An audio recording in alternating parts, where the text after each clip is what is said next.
Pendant les dernières couches de ma femme, j'ai eu des relations avec Laurette. Si on compte au moins un ivrogne par village, un homme qui boit par famille, existe-t-il un bourg de chez nous sans une fille comme la Laurette? Elle était bonne chez le maire. C'était une brave fille, d'une franchise étonnante, que beaucoup de gens appelleraient sans doute du cynisme. Sa mère était la servante du curé, et cela n'empêchait pas la Laurette d'aller confesser tous ses péchés à celui-ci. Peu de temps après mon installation à Ormois, elle est entrée dans mon cabinet, tranquillement, en habituée. « Je viens voir, comme je le fais de temps en temps, si je ne suis pas malade, » me dit-elle en se troussant et en retirant un petit pantalon blanc tendu sur une paire de fesses rebondies. « Le vieux docteur ne vous a pas parlé de moi ?» Il m'avait parlé de la plupart des malades, mais il avait oublié, ou volontairement omis, de faire mention de cette cliente-ci. C'était pourtant une habituée. D'elle-même, la jupe roulée au-dessus du ventre, elle s'étendait sur l'étroit divan recouvert de cuir qui servait pour mes consultations, et elle levait les genoux, écartait ses cuisses larges d'un blanc laiteux avec une visible satisfaction.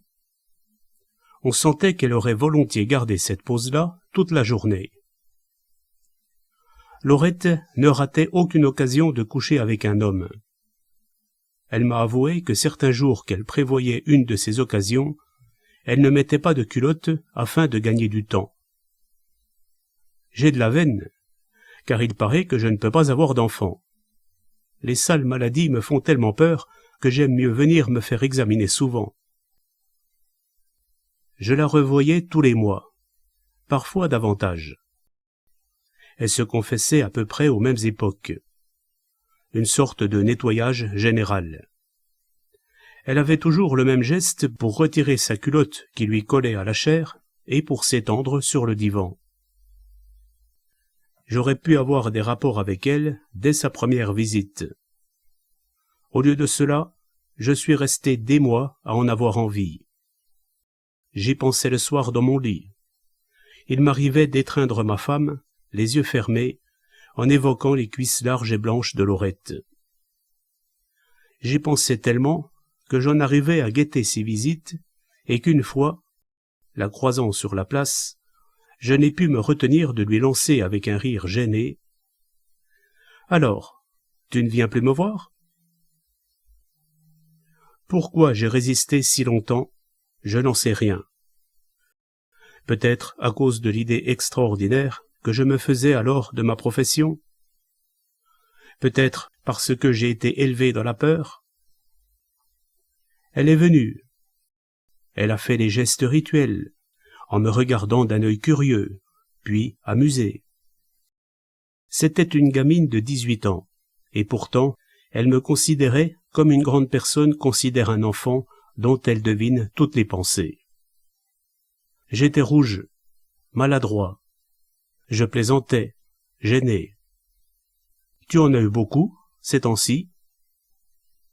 Et j'imaginais tous ces hommes que je connaissais pour la plupart, renversant sous eux la fille qui riait.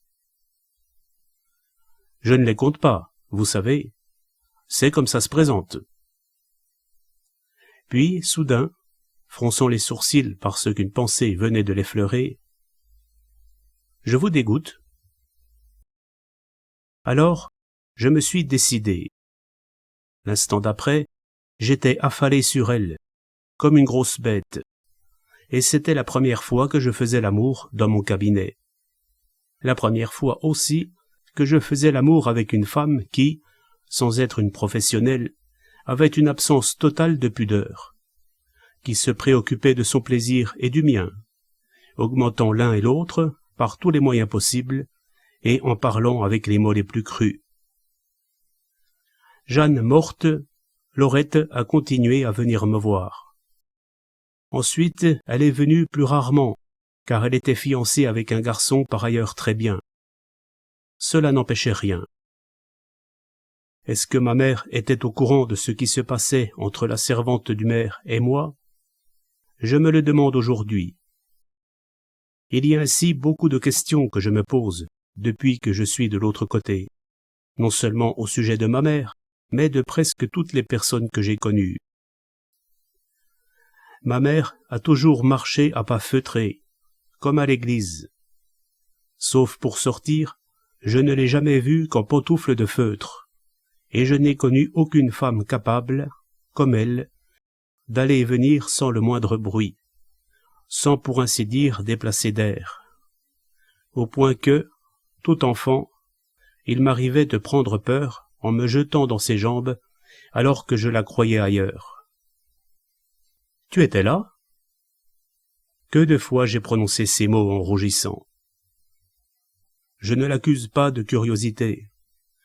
Je crois cependant qu'elle écoutait aux portes, qu'elle a toujours écouté aux portes. Je crois même que, si je le lui disais, elle n'en aurait aucune honte. Cela découle tout naturellement de l'idée qu'elle se fait de son rôle, qui est de protéger. Pour protéger, il faut savoir. A-t-elle su que je couchais avec Laurette avant la mort de Jeanne? Je n'en suis pas sûr. Après, elle n'a pas pu ignorer. C'est maintenant, au bout d'un long temps, que je m'en rends compte. J'entends encore sa voix me disant, soucieuse, « Il paraît qu'une fois mariée, Laurette ira vivre à La Rochelle avec son mari, qui compte y reprendre un commerce. » Il y a tant de choses que je comprends, et dont certaines m'effarent. M'effarent d'autant plus que j'ai vécu des années et des années sans les soupçonner. Ai-je vraiment vécu? Je finis par me le demander, par penser que j'ai passé mon temps à rêver tout éveillé. Tout était facile, tout s'arrangeait. Mes journées s'enchaînaient les unes aux autres selon un rythme égal et lent, dont je n'avais pas à me préoccuper. Tout s'arrangeait, dis-je, à part mon appétit pour les femmes. Je ne dis pas pour l'amour, mais pour les femmes. Comme médecin du bourg, je me croyais tenu à plus de circonspection que quiconque. J'étais hanté par l'idée d'un scandale qui me ferait montrer du doigt et qui créerait autour de moi, dans le village, comme une barrière invisible. Plus mes désirs étaient aigus, douloureux, plus cette peur avait de force, au point, certaines nuits, de se traduire par des cauchemars enfantins. Ce qui m'effare, mon juge, c'est qu'une femme, ma mère, ait deviné tout ça. J'allais de plus en plus souvent à La Roche-sur-Yon, d'un bond de ma grosse moto. J'y avais quelques amis, des médecins, des avocats, que je rencontrais dans un café où il y avait toujours, dans le fond, près du comptoir, 2 ou 3 femmes dont j'ai eu envie pendant près de 2 ans, sans jamais me décider à les emmener au plus proche hôtel. En rentrant à Ormois, il m'arrivait de parcourir toutes les rues, toutes les routes du village, avec l'espoir de rencontrer la Laurette dans un endroit écarté. J'en étais là, et ma mère le savait. Certes, avec mes 2 fillettes à soigner, elle ne manquait pas de travail. Je n'en suis pas moins persuadé que c'est à ma seule intention qu'elle s'est décidée un beau jour à prendre une bonne. Elle qui avait tellement horreur de voir une étrangère dans son ménage. Je vous demande pardon, mon juge, de m'attarder sur ces détails, qui vous paraîtront peut-être sordides, mais j'ai l'impression, voyez-vous, qu'ils ont une grande importance. On l'appelait Lucille, et elle venait, bien entendu, de la campagne. Elle avait 17 ans. Elle était maigre, avec des cheveux noirs toujours en désordre. Elle était si timide qu'elle laissait tomber les assiettes quand je lui adressais la parole à l'improviste. Elle se levait de bonne heure, à 6 heures du matin, et elle descendait la première pour allumer le feu, afin que ma mère puisse rester dans l'appartement et soigner mes filles avant de descendre. C'était en hiver. Je revois le poêle qui fume. Je sens encore par toute la maison l'odeur du bois humide qui prend mal. puis celle du café. Presque chaque matin, sous un prétexte quelconque, je descendais dans la cuisine. Sous prétexte d'aller aux champignons, par exemple. Il m'est arrivé 50 fois d'aller aux champignons dans les prés spongieux, rien que pour me trouver seul en bas avec Lucille, qui se contentait de passer un peignoir sur sa chemise de nuit et qui montait plus tard faire sa toilette. Elle sentait le lit, la flanelle chaude, la sueur. Je pense qu'elle ne soupçonnait rien de mes desseins. Je m'arrangeais pour la frôler, pour la toucher sous différents prétextes. Savez-vous que vous êtes vraiment trop maigre, ma pauvre Lucille? J'avais enfin trouvé ça pour la tâter. Elle se laissait faire, une casserole à la main. J'y ai mis des semaines, des mois. Après, je mis encore des semaines avant de la renverser sur le coin de la table, toujours à 6 heures du matin, alors qu'il faisait encore noir dehors. Elle n'y prenait aucun plaisir. Elle était simplement contente de me donner cette joie. Après, quand elle se relevait, elle se cachait la tête dans ma poitrine, jusqu'au jour où, enfin, elle a osé lever la tête pour m'embrasser. Qui sait? Si sa mère n'était pas morte, si son père n'était pas resté seul dans sa ferme avec 7 enfants et ne l'avait pas rappelée pour qu'elle s'en occupe, peut-être beaucoup de choses se seraient-elles passées autrement. C'est peu de temps après Lucille, 15 jours après son départ peut-être, alors que, faute de bonne, nous n'avions qu'une femme des environs pour aider au ménage, qu'il s'est produit un incident. La receveuse des postes m'avait amené sa fille, une jeune fille de 18 ans ou 19 ans, qui travaillait en ville et dont la santé laissait à désirer.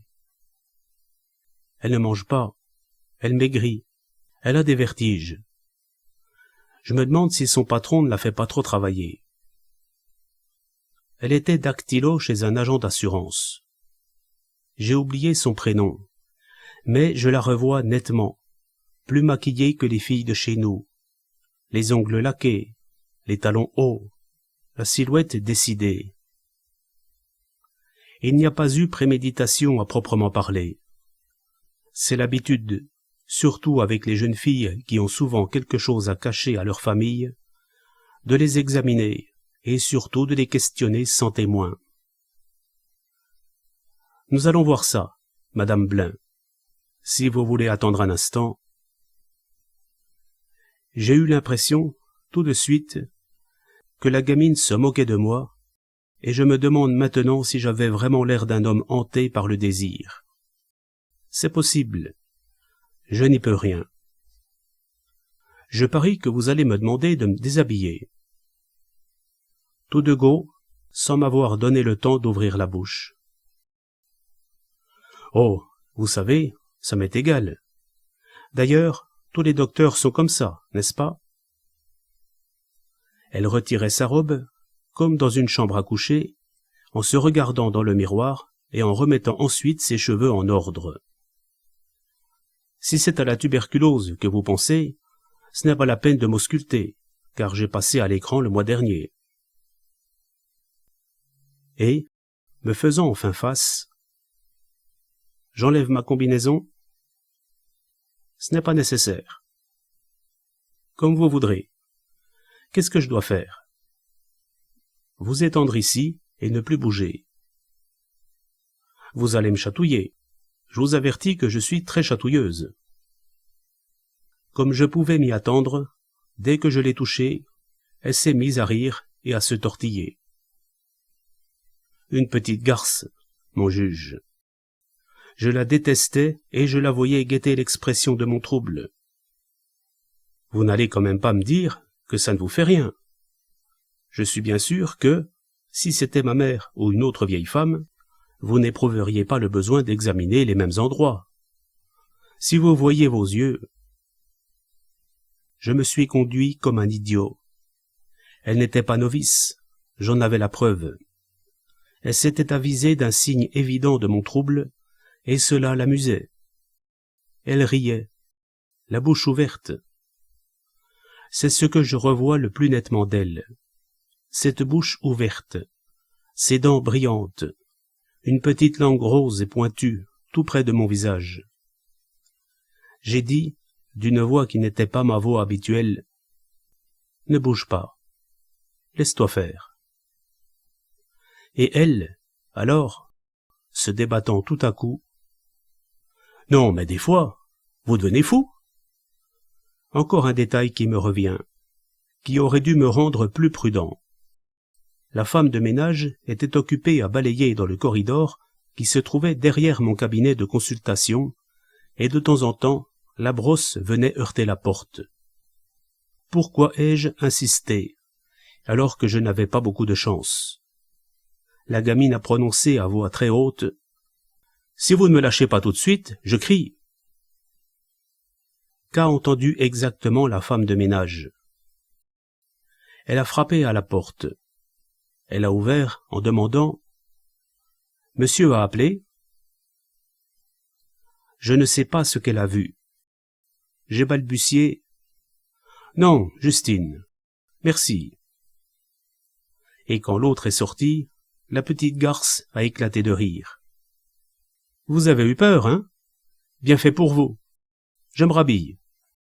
Qu'est-ce que vous allez raconter à maman? »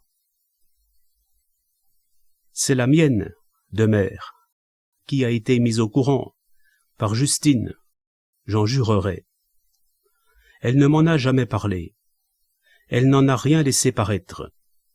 Seulement, le soir même, ou le lendemain, elle m'a dit, avec son air de ne pas y toucher, de parler toute seule, « Je me demande si tu n'as pas gagné assez d'argent pour t'installer en ville. » Puis, tout de suite, ce qui est bien dans sa manière, « Remarque qu'il faudra de toute façon nous y installer tôt ou tard, à cause de tes filles qui ne peuvent pas aller à l'école du village et que tu devrais envoyer au couvent. » Je n'avais pas gagné beaucoup d'argent, mais j'en avais gagné et mis de côté. Grâce à la propharmacie, comme nous disons, c'est-à-dire à la latitude qu'ont les médecins de village de vendre les médicaments. Nous étions prospères. Le peu de terre que ma mère avait sauvé du désastre nous donnait un petit revenu, sans compter qu'elle nous fournissait le vin, les châtaignes, quelques poulets et lapins, sans compter le bois de chauffage. Tu devrais te renseigner à La Roche-sur-Yon. La vérité, c'est qu'il y avait presque 2 ans que j'étais veuf, et ma mère jugeait prudent de me marier. Elle ne pouvait pas éternellement engager des bonnes complaisantes qui se fianceraient les unes après les autres ou partiraient pour la ville afin de gagner davantage. Ça ne presse pas, mais tu pourrais dès maintenant... Moi, je suis heureuse ici. Je serai heureuse n'importe où, tu comprends? Je crois aussi que maman n'aimait pas me voir toujours en culotte et en bottes, comme mon père, passant à la chasse le plus clair de mes moments de liberté. J'étais un poussin, mon juge, mais je n'en avais pas conscience. J'étais un gros poussin d'1,80 m de haut et de 90 kilos. Un monstrueux poussin, suant la santé et la force par tous les pores, et obéissant à sa mère comme un petit enfant. Je ne lui en veux pas. Elle a usé sa vie à essayer de me protéger. Elle n'a pas été la seule. Si bien que j'en arrive parfois à me demander si j'étais marqué d'un signe que les femmes, certaines femmes, reconnaissaient, et qui leur donnait le désir de me défendre contre moi-même. Cela n'existe pas, je sais. Mais quand on revoit sa vie, après coup, on a tendance à se dire « ça s'est passé comme si ». Que maman ait eu peur, après l'incident de la petite garce, c'est indiscutable. Elle avait l'expérience de ces sortes de choses, elle dont le mari passait pour le plus forcené trousseur de jupons du canton. Combien de fois n'est-on pas venu lui dire « Dis donc, ma pauvre Clémence, sais-tu que ton mari a encore enceinté la fille Charruot? Car mon père, lui, les enceintait sans vergogne, quitte à être forcé ensuite de vendre un nouveau lopin de terre. Tout lui était bon, les jeunes et les vieilles, les putains et les pucelles. C'est à cause de cela, en somme, qu'on allait me marier. Je n'ai jamais protesté. Non seulement je n'ai pas protesté, mais je n'ai jamais eu conscience de subir une contrainte. Et cela, vous le verrez, c'est très important. Je ne suis pas un révolté. Je suis tout le contraire. Toute ma vie, je crois vous l'avoir déjà dit et répété, j'ai voulu bien faire, simplement, tranquillement, pour la satisfaction du devoir accompli. Est-ce que cette satisfaction a un arrière-goût amer? C'est une autre question. J'aime mieux ne pas y répondre tout de suite. Souvent, il m'est arrivé, le soir, en regardant un ciel incolore, un ciel comme éteint, de penser à mon père étendu au pied de la meule. N'allez pas me rétorquer que lui, parce qu'il buvait et courait les femelles, ne faisait pas tout son possible. Il faisait tout son possible pour lui. Comprenez-vous? Le possible qui lui était permis. Moi, je n'étais que son fils. Je représentais déjà la seconde génération, comme vous représentez la troisième. Et si je parle de moi au passé, c'est que, maintenant que je suis de l'autre côté, j'ai tellement dépassé ces contingences. Pendant des années et des années, j'ai accompli tout ce qu'on a voulu que j'accomplisse, sans rechigner, en réduisant la tricherie au minimum. J'ai été un bon étudiant, malgré ma grosse face brachycéphale. J'ai été un médecin de village consciencieux, en dépit de l'incident de la petite garce. Tenez, je crois même que je suis un bon médecin tout court. Devant mes confrères plus savants ou plus solennels, je me tais, ou je plaisante. Je ne lis pas les revues médicales. Je n'assiste pas au congrès. Devant une maladie, je suis parfois embarrassé, et il m'arrive de passer dans la pièce voisine sous un prétexte quelconque pour consulter mon savi. Mais j'ai le sens de la maladie. Je la dépiste comme un chien dépiste le gibier. Je la renifle. Du premier jour où je vous ai vu dans votre cabinet du palais de justice, Vous allez vous moquer de moi. Tant pis, mon juge. Je ne vous en dis pas moins. Prenez garde à votre vésicule biliaire. Et pardonnez-moi cet accès de vanité professionnelle, de vanité tout court. Ne faut-il pas qu'il me reste un petit quelque chose, comme je disais quand j'étais enfant? D'autant plus que nous en arrivons à Armande, ma seconde femme, que vous avez vue à la barre des témoins. Elle a été très bien. Tout le monde en est convenu. Et j'en parle sans la moindre ironie. Très femme de médecin de La Roche-sur-Yon, peut-être. Mais, de cela, on ne peut pas lui en vouloir. Elle est la fille de ce qu'on appelle encore chez nous un propriétaire. Un homme qui possède un certain nombre de fermes et qui vit, à la ville, de ses revenus. J'ignore s'il est de vraie noblesse ou si, comme la plupart des hobereaux de Vendée, il s'est contenté d'ajouter une particule à son nom. Toujours est-il qu'il s'appelle Hilaire de Lanus. L'avez-vous trouvée belle? On m'a tellement répété qu'elle l'est que je ne sais plus que penser. Je suis d'ailleurs tout prêt à le croire. Elle est grande, bien découpée, plutôt grasse, à présent, que maigre. Les mères, à La Roche-sur-Yon, disent volontiers à leur fille « Apprends à marcher comme Madame à l'avoine ». Elle glisse, vous l'avez vu. Elle évolue comme elle sourit, avec tant d'aisance et de naturel que cela a l'air d'un secret. Maman, au début, disait d'elle Elle a un port de reine. Elle a fait, vous vous en êtes rendu compte, une grosse impression sur la cour, sur les jurés et même sur les journalistes. J'ai vu des gens, alors qu'elle était à la barre, m'examiner curieusement, et il n'était pas difficile de deviner qu'ils pensaient « Comment ce rustre-là a-t-il pu avoir une femme pareille ?»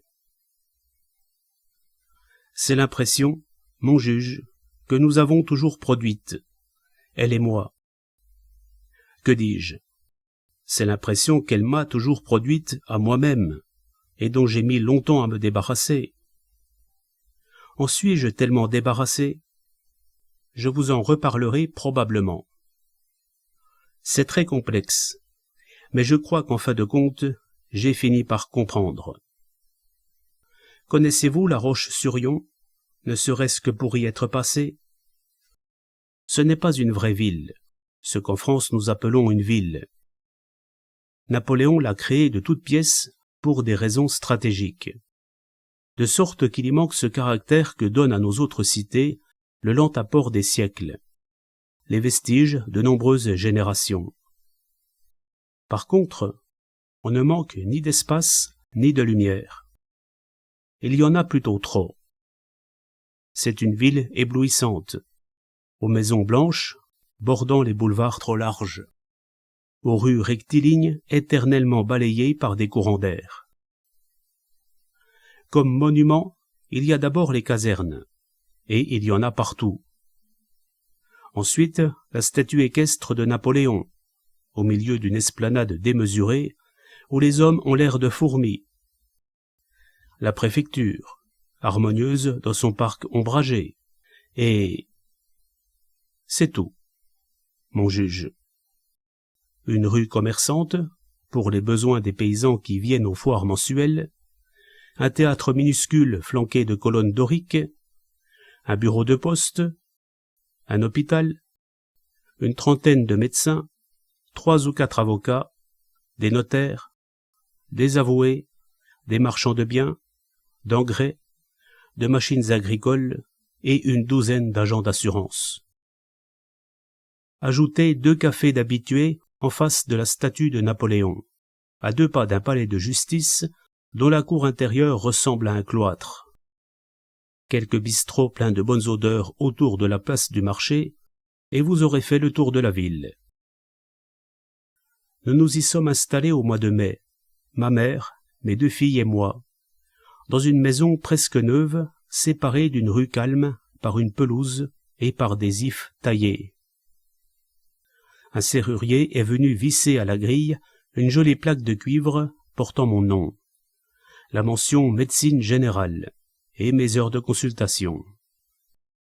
Pour la première fois, nous avions un grand salon, un vrai salon, avec des lambris blancs jusqu'à hauteur d'homme et des trumeaux au-dessus des portes. Mais nous sommes restés plusieurs mois avant de faire les frais de le meubler. Pour la première fois aussi, il y avait dans la salle à manger un timbre électrique pour appeler la bonne. Et nous avons pris une bonne tout de suite, car, à la Roche-sur-Yon, il aurait été inconvenant que ma mère fût aperçue en train de faire le ménage. Elle le faisait quand même, bien sûr, mais grâce à la bonne, l'honneur était sauf. C'est curieux que je me souvienne à peine de cette bonne-là. Elle devait être quelconque, entre 2 âges. Ma mère prétend qu'elle nous était très dévouée, et je n'ai aucune raison de ne pas la croire. Je me souviens parfaitement de 2 gros lilas en fleurs qui flanquaient la grille d'entrée. Les clients franchissaient celle-ci, et on entendait leurs pas sur le gravier de l'allée qu'une flèche leur indiquait, et qui, au lieu de les conduire à l'entrée principale, les menait au salon d'attente, dont la porte était munie d'une sonnerie électrique. De la sorte, de mon cabinet, je pouvais compter mes patients, ce que j'ai fait pendant longtemps, non sans une certaine angoisse, car je n'étais pas sûr de réussir à la ville. Tout s'est fort bien passé. J'étais content. Nos vieux meubles ne s'harmonisaient guère avec la maison, mais cela nous donnait, à maman et à moi, des sujets de conversation, car nous discutions soirée après soirée de ce que nous achèterions au fur et à mesure des rentrées d'argent. Je connaissais mes confrères avant de m'installer, mais comme un petit médecin de campagne connaît les médecins du chef-lieu. Il fallait les inviter chez nous. Tous mes amis me disaient que c'était indispensable. Nous avions très peur, ma mère et moi, mais nous n'en avons pas moins décidé de donner un bridge et d'inviter une bonne trentaine de personnes. Est-ce que cela ne vous ennuie pas que je vous donne ces petits détails? La maison a été sans dessus-dessous pendant plusieurs jours. Je m'occupais des vins, des liqueurs et des cigares. Maman des sandwichs et des petits fours. Nous nous demandions combien de personnes viendraient, et tout le monde est venu, avec même une personne de plus. Et cette personne-là, que nous ne connaissions pas, dont nous n'avions jamais entendu parler, c'était Armande. Elle accompagnait un de mes confrères, un laryngologue, qui s'était donné pour tâche de la distraire, car elle était veuve depuis 1 an environ. La plupart de mes amis, à La Roche-sur-Yon, se relayaient pour la sortir et pour lui changer les idées. Était-ce vraiment nécessaire? Je n'en sais rien. Je ne juge pas. Je ne jugerai plus jamais. Tout ce que je sais, c'est qu'elle était vêtue de noir avec un peu de mauve, et que ses cheveux blonds, arrangés avec un soin particulier, formaient une masse lourde et somptueuse. Elle parlait peu. Par contre, elle regardait. Elle voyait tout, surtout ce qu'elle n'aurait pas dû voir, et un léger sourire flottait alors sur ses lèvres. Par exemple, quand maman a passé de minuscules saucisses, le traiteur lui avait affirmé que c'était le grand chic, en les accompagnant de nos belles fourchettes en argent, au lieu de les piquer sur un petit bâtonnet. C'est à cause de sa présence, de ce vague sourire qui errait sur son visage, que j'ai eu soudain conscience du vide de notre maison, et nos quelques meubles, placés un peu au bonheur, m'ont paru ridicules. Nos voix me donnaient l'impression de se heurter à tous les murs, comme dans des pièces inhabitées. Ces murs étaient presque nus. Nous n'avions jamais possédé de tableaux. Nous ne nous étions jamais préoccupés d'en acheter. À Bourgneuf, notre maison était garnie d'agrandissements photographiques et de calendriers. À Ormois, j'avais fait encadrer quelques reproductions découpées dans les revues d'art que les fabricants de produits pharmaceutiques éditent à l'intention des médecins. Il y en avait quelques-unes sur les murs, et c'est au cours de cette première réception que l'idée m'est venue que mes invités les connaissaient, puisque tous, ou à peu près, recevaient les mêmes revues. C'était le sourire d'Armande qui m'ouvrait les yeux. Et pourtant, ce sourire était empreint d'une extrême bienveillance. Faudrait-il dire plutôt d'une ironique condescendance? J'ai toujours eu l'ironie en horreur, et je ne m'y connais pas. Toujours est-il que je me sentais fort mal à l'aise. Je ne voulais pas jouer au bridge, car, à cette époque-là, j'étais un joueur plus que médiocre. Mais si, insistait-elle, je vous en prie. Je tiens absolument à vous avoir pour partenaire. Vous verrez que ça ira très bien. Maman s'affairait, angoissée à la pensée de la gaffe possible, à l'idée qu'elle pourrait me porter tort. Elle s'excusait de tout. Elle s'excusait trop, avec une humilité qui devenait gênante. On sentait tellement qu'elle n'avait pas l'habitude. De ma vie, je n'ai joué aussi mal que ce soir-là. Les cartes se brouillaient devant mes yeux. J'oubliais les annonces. Au moment de servir, j'hésitais. Je regardais ma partenaire, et son sourire encourageant me faisait rougir davantage. « Prenez votre temps, » disait-elle. « Ne vous laissez pas impressionner par ces messieurs. » Il y a eu une désagréable histoire de sandwich au saumon fumé, qui était vraiment trop salé.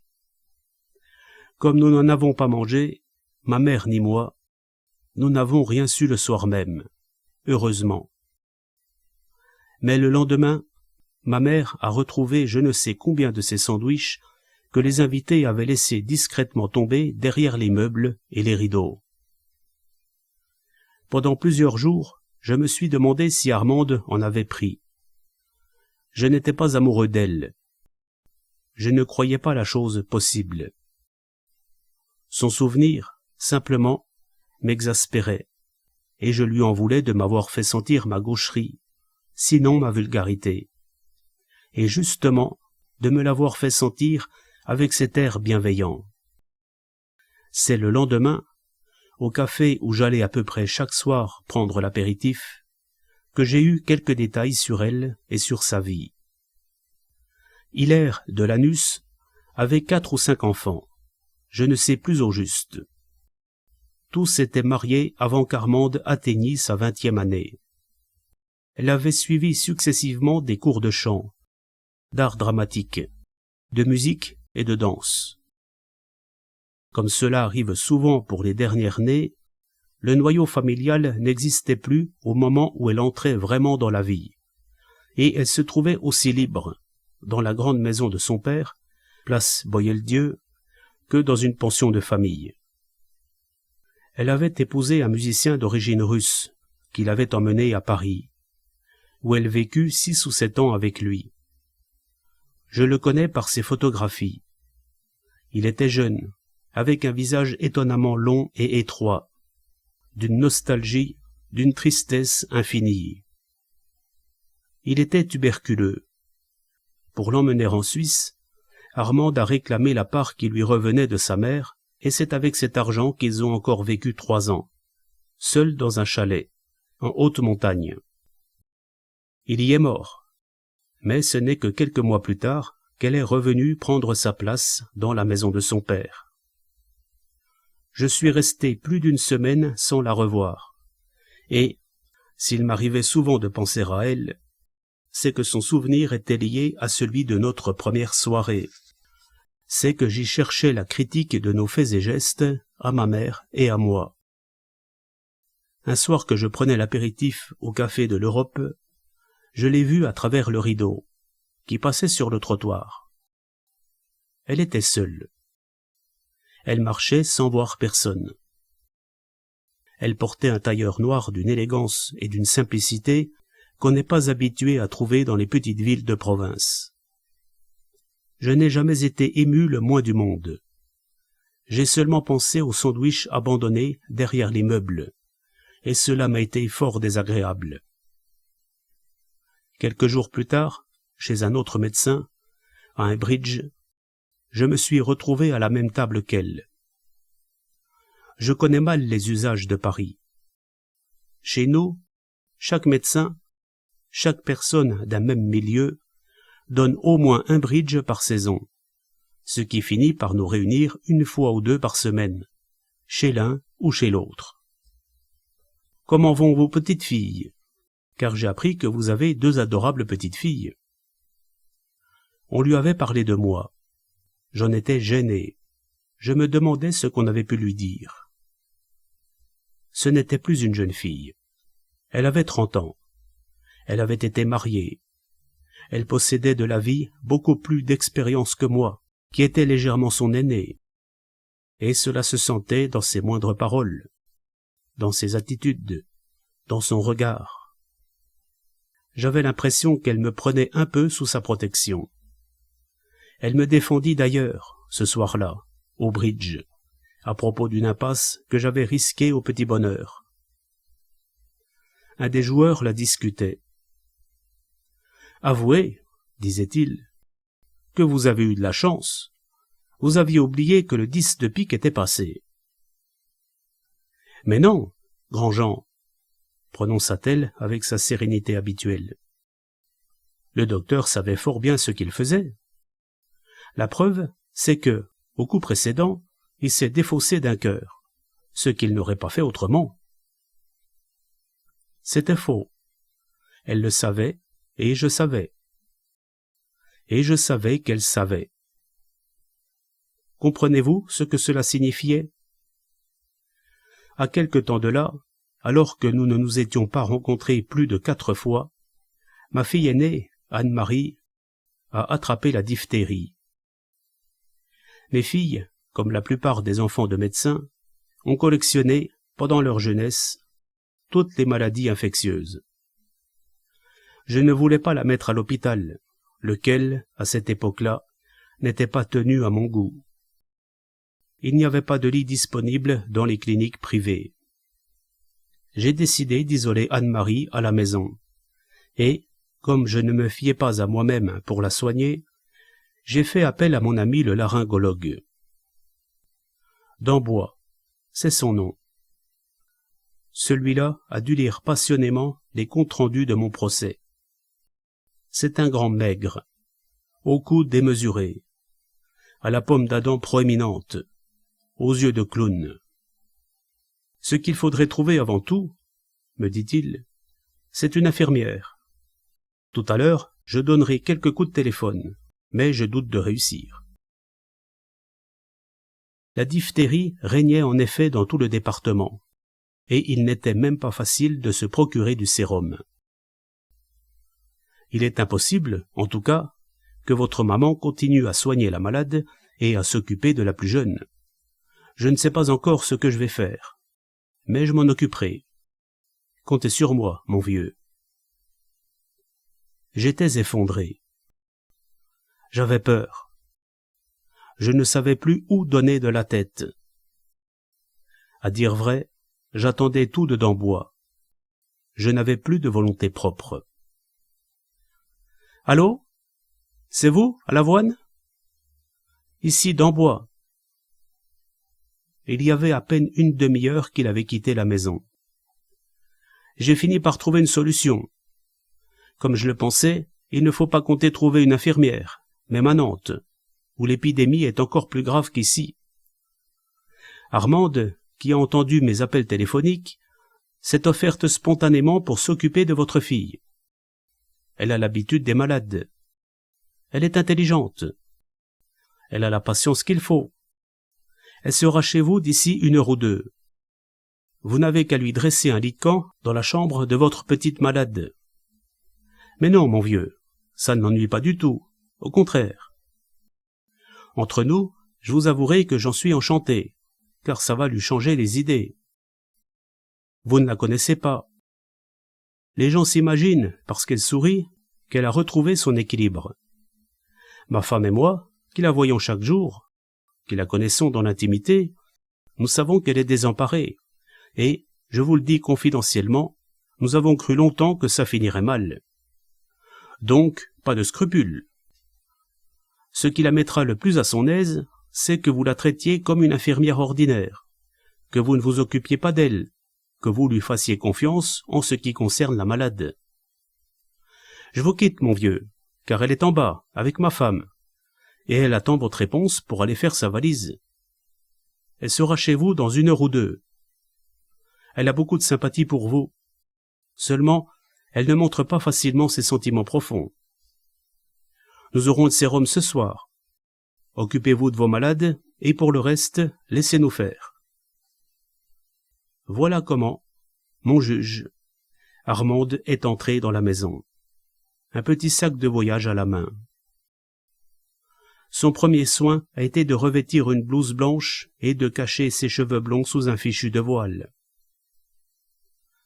Il ne faudra plus, madame, sous aucun prétexte, que vous entriez dans cette chambre, a-t-elle dit à ma mère.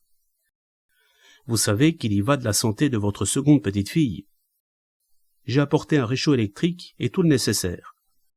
Ne vous occupez de rien. J'ai retrouvé quelques minutes plus tard maman en larmes dans le corridor, près de la cuisine. Elle ne voulait pas pleurer devant la bonne, ni devant moi. « Qu'est-ce que tu as ?»« Je n'ai rien, » répondait-elle en reniflant. « Anne-Marie sera très bien soignée. »« Oui. » Dambois affirme qu'elle n'est pas en danger, et il ne le dirait pas s'il en avait le moindre doute. « Je sais. »« Pourquoi pleures-tu ?»« Je ne pleure pas. » Pauvre maman.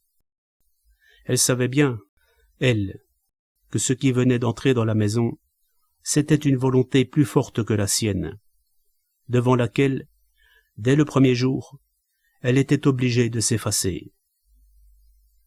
Et tenez, mon juge, vous me direz que je collectionne les détails ridicules.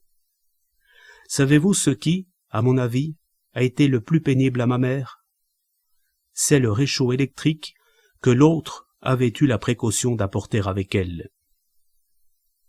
L'autre avait pensé à tout. Comprenez-vous?